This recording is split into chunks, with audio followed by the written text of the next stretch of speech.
মাধ্যমে যদি opening create হয়ে যায় সেটি কিন্তু দারুণ হবে। সিরিজটা অলরেডি সামনে চলে গিয়েছে, ফ্রন্ট শট দিয়েছিল, বাট সিজে বয় অন দ্য রেস্কিউ বলতে বলতে ভেহিকেলের মাধ্যমে রান ওভার দিয়ে দিল ব্যাক হ্যান্ড থেকে। কিন্তু ভেনম BD69 তারাও চলে আসতেছে।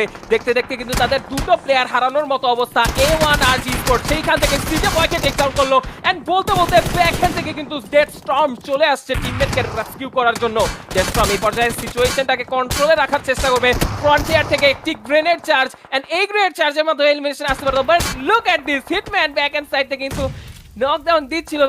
বলতে বলতে থার্ড পার্টি সুযোগটা কিন্তু নিয়ে নিচ্ছে টিম টিএলবি।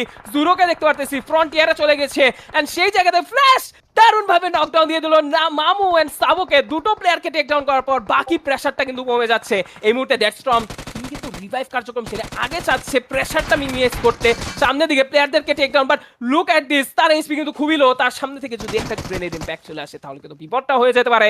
ডেডস্টর্ম অনেকটা লো এইচপি থেকে কিন্তু সামহাউ সার্ভাইভ করে যাচ্ছে সামনের দিকে। ওয়ান্স অ্যাগেইন গ্রেনেড চার্জের চেষ্টা, এই গ্রেনেডের মাধ্যমে কিন্তু টেক ডাউন হতে পারে জোরো, বাট সামহাউ ব্যাক এন্ড থেকে কিন্তু ফিউচার ভাইস আরো একবার third party. And look at this guys, literally দুইবার থার্ড পার্টি করলো, এলিমিনেশন তারা পেলেও A1 RG স্পোর্টস এই জায়গা থেকে কিন্তু ভালো পরিমাণে লাভবান হয়ে যাচ্ছে।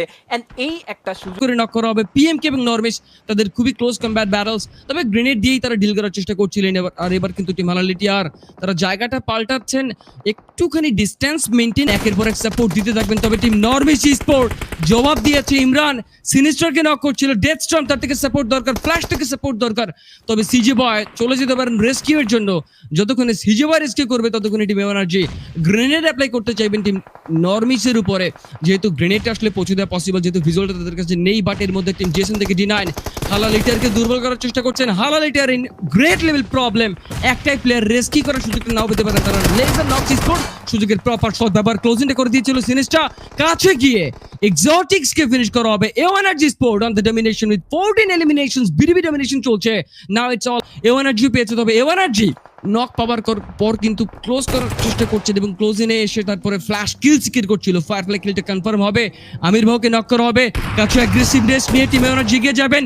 জিরেত এনকাউন্টার করছিল, সিনিস্টারকে নক করছিল, but there was a backup plan and the backup was Flash himself. Now Deathstorm Sinister knocked out, CJ Boy তাকে রেস্কিউ করতে যেতে হতে পারে। সামনে জিএসএম এবং ফাইট করবে team নক্স 11 and নক্স লেজা।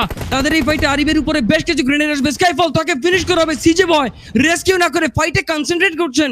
Now is the not time to go for the rescue. Flash finish করবেন, final kill, Arib eliminated. Again a BDB chicken dinner for team A1 RG Sport on the very second game. What is that and what was that? Both were top notch.